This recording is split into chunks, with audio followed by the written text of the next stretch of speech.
जिंदगी में कुछ अच्छा करो, कुछ बड़ा करो। ये चौथी पढ़ी हुई मेरी माँ ने कहा, और मैं कुछ बिना कुछ किए चुपचाप आईएएस की तैयारी करने के लिए भिलाई चल दिया। और भिलाई में किताब कुछ नहीं मिलता था, और मेरे मन में था कि भाई आईएएस बनना है, कलेक्टर बनना है।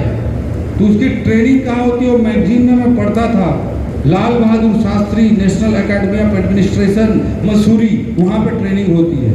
तो मैं ये देखा कि वहाँ पे ट्रेनिंग होती है, तो मैं सोचा भिलाई में चलो यही हो के आया जाए, देख के आया जाए मसूरी। और मैं छत्तीसगढ़ एक्सप्रेस पकड़ा, अभी मेरे को याद है, और मैं दिल्ली पहुँचा। और दिल्ली में पहाड़गंज रेलवे स्टेशन में उतर करके आईएसबीटी गया, इंटर स्टेट बस टर्मिनल। वहाँ पे बस पकड़ के मैं देहरादून गया, और देहरादून से खुली जीप पकड़ के लाइब्रेरी पॉइंट पे पहुँचा, और लाइब्रेरी पॉइंट से रिक्शा लेके लवासना मसूरी के गेट पे पहुँचा, जहाँ पे आईएएस लोग ट्रेनिंग करते हैं। जब इतने मशक्कत से मैं मसूरी पहुँचा, वहाँ पे गार्ड ने बोला फट से, तुम नहीं जा सकते अंदर, यहाँ से जाओ टाइप का। तो मेरे को बड़ा डर लगा, गाँव का बच्चा डर भी जाता है, तो मेरे को बड़ा डर लगा। लेकिन मन में मैं वहीं पे सोचा, दुख हुआ, आंसू निकल आए, लेकिन मन में मैं सोचा कि हाँ वापस आऊँगा, कलेक्टर बनकर वापस आऊँगा, आईएएस बनकर वापस आऊँगा। और एक दिन यही गार्ड दरवाजा खोल के सैल्यूट करके अंदर बुलाएगा। ऐसे मन में मैं संकल्प लेके वापस दिल्ली आया। दिल्ली में, रायपुर में भिलाई में किताब नहीं मिल रही थी, तो मैं दिल्ली में फिर किताबें इकट्ठा किया, वापस आया। फिर कुछ दिन बाद मैं दिल्ली शिफ्ट हो गया। वहाँ कब्रिस्तान के ऐसे कब्रिस्तान का दीवार था, उसके बाद मेरे हॉस्टल में मेरे रूम और कब्रिस्तान के बीच में कोई दीवार नहीं थी, कोई भी दीवार नहीं थी। विवेक भैया को एक लंबी कहानी सुनाया था, बच्चे रोने की। तो ऐसे रहता था मैं, सस्ता रूम मिलेगा अगर। हकीकत नगर में दिल्ली की गर्मी में टॉप फ्लोर पे रहते थे हम लोग, एस्बेस्टस की छत पर, ऐसे सिचुएशन में रहते थे। तो मैं ये कहना चाहता हूँ कि जोश और जुनून बड़ा पक्का था, इरादा स्पष्ट था, लक्ष्य स्पष्ट था। तो one of the youngest stage में लगभग 23 साल की उम्र में मैं आईएएस के लिए सेलेक्ट हो गया, और हमारे छत्तीसगढ़ राज्य बनने के बाद छत्तीसगढ़ से मेरा पहला सिलेक्शन हुआ।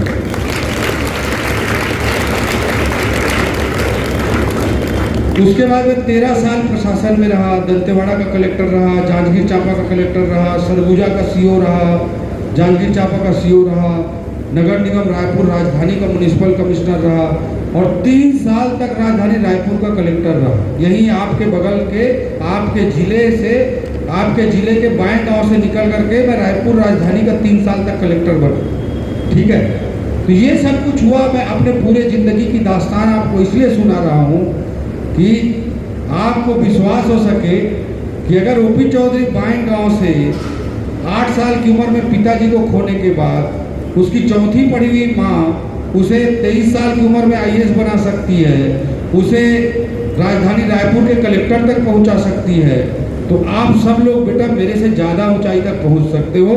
इस बात का भरोसा रखो अपने आप पे।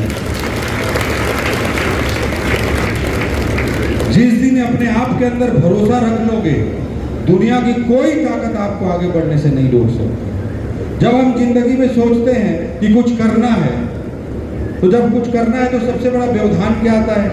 हमारे मन में सबसे पहले आता है कि मेरे पिताजी के पास तो कम पैसा है, मैं कैसे कर पाऊंगी। ऐसे सबसे पहले विचार आता है, स्वाभाविक है, सबके मन में आता है।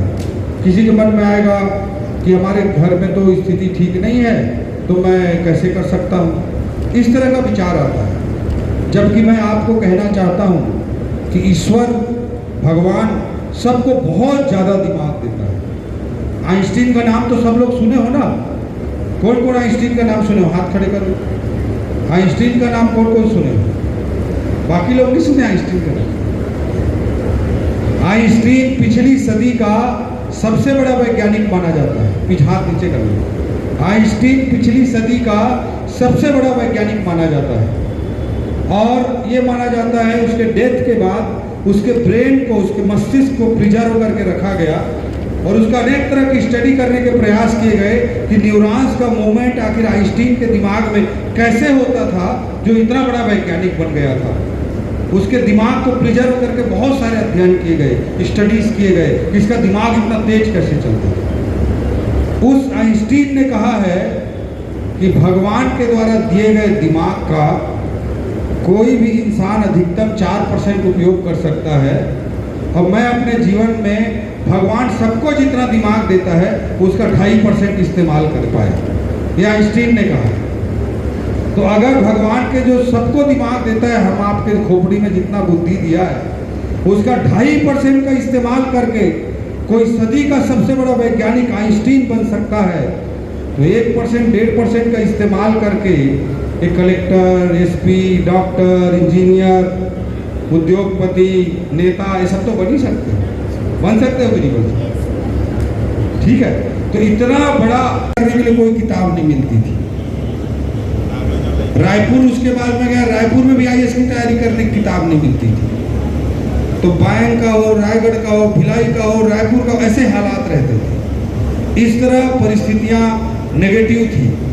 लेकिन मैं अपने जीवन के अनुभव के आधार पर बताना चाहता हूं कि जब मैं बड़ी मुश्किल से 11 साल का था तो माँ के पेंशन लेने के लिए मैं रायगढ़ आया करता था। जब बड़ी मुश्किल से 11 साल का था, गांव से आते थे हम लोग माँ पेंशन लेने के लिए। तो पेंशन लेने के लिए आते थे तो माँ का पेंशन का केस नहीं बन रहा था। तो एक दिन वहाँ के चपरासी ने बोला कि बेटा तुम कलेक्ट्रेट जाके कलेक्टर से शिकायत कर लो, बीओ ऐसे ही काम करता है। तो हम लोग कलेक्ट्रेट गए और वहीं पर जहाँ अभी कार्तिकेय गोयल साहब बैठते हैं, हमारे कलेक्टर साहब, वहाँ पर गए और मैं बताया कि ऐसे ऐसे प्रॉब्लम, हमारा पेंशन का केस नहीं बन रहा है। तो उसने जिला शिक्षा अधिकारी को बुलाया और बहुत जोर से डांटा और उनके डांटने के 3-4 दिन बाद माँ के पेंशन का प्रकरण बन गया। तो भाई मेरे को